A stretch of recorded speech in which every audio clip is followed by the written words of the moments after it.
ואמש בעיתוי שלא בטוח שהוא מקרי לנוכח אירועי יום השואה הבינלאומי. הודיע התאגיד הגרמני סימנס שהוא מתכוון לבטל את קשריו העסקיים עם איראן. כלומר, לקיים את ההסכם הנוכחי, אבל לא לחתום על חוזים חדשים עם חברות איראניות. האם סימנס התאגיד הוא הסנונית הראשונה המבשרת על חרם כלכלי ממשי על איראן המתגרענת?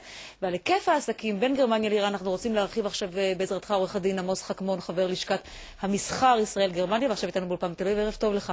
ערב טוב, גאולה. קודם כל, זה באמת לא מקרי, נכון? גם הקנצלרית מדברת על כך שצריך לצמצם עוד ועוד את העסקים מול גרמניה אתמול, וגם סימנס מודיע אתמול. לא, זה לא מקרי. מה שקורה זה שאנחנו רואים באמת בימים האחרונים שגרמניה בוחרת צד, מה שהיא נמנעה עד היום לעשות, מחמירים את הסנקציות, משתפים פעולה עם ארצות הברית, עם צרפת, עם אנגליה, ובהחלט יש פה עליית מדרגה.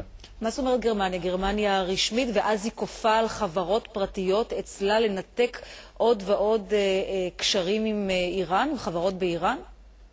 היא לא כופה. היא יכולה בכלל לכפות דבר כזה? היא גם לא יכולה לכפות, אבל יש מה שנקרא אווירה כללית. קודם כל יש את העניין של נסיגת הבנקים הגרמנים בשנת 2007 מאיראן.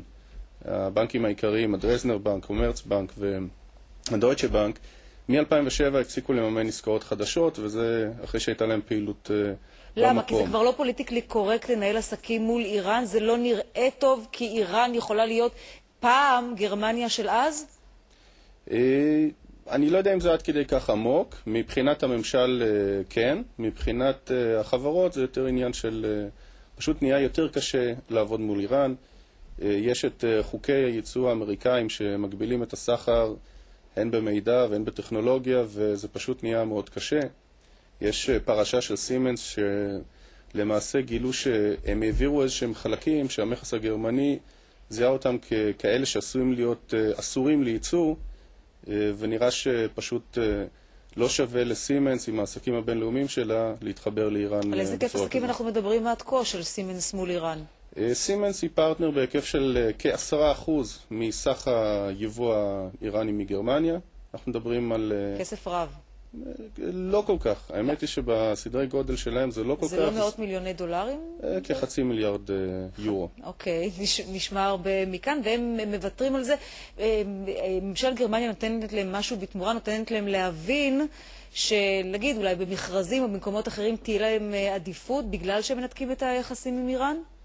אני לא חושב. אני חושב שבמקרה של סימנס, שקודם כל ההיקף שלה של הפעילות מול איראן זה פחות מ1% מסך הפעילות שלהם.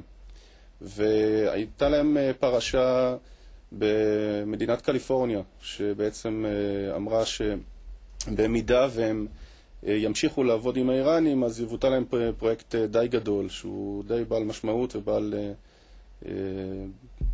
חשיבות למוניטין שלהם.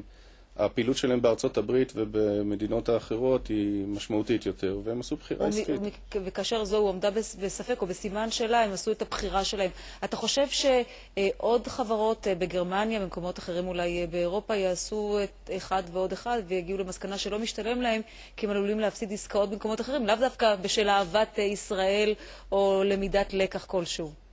התהליך הזה הוא תהליך של, בוא נאמר, 4-5 שנים האחרונות, והוא תהליך רציף, שכרגע אנחנו מגיעים לחלק יותר חזק בתוך התהליך, ובאמת סימנס היא ספינת דגל בניתוק היחסים העתידיים.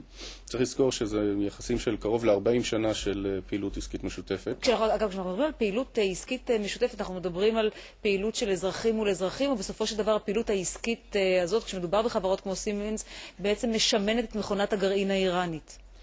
במקרה של סימנס אנחנו מדברים ממש על בנייה של תשתיות. בשנת 2003 הם התקשרו בהסכם להספקת 24 תחנות כוח לממשל האיראני. חוץ מזה הם בונים מנועים לרכבות. מדובר בדברים שקשורים לתשתיות. הצרכנים הם בעיקר ממשלת איראן. אין שם כל כך צרכנים או חברות פרטיות. אוקיי, אם כך זה משמעותי לפחות מהזווית הזו, והיכולת של חברה כזו, של תאגיד כזה, לתרום לכלכלה האיראנית ולתשתיות במדינה הזו. אני מאוד מודה לך, עורך הדין חכמון. תודה רבה לך.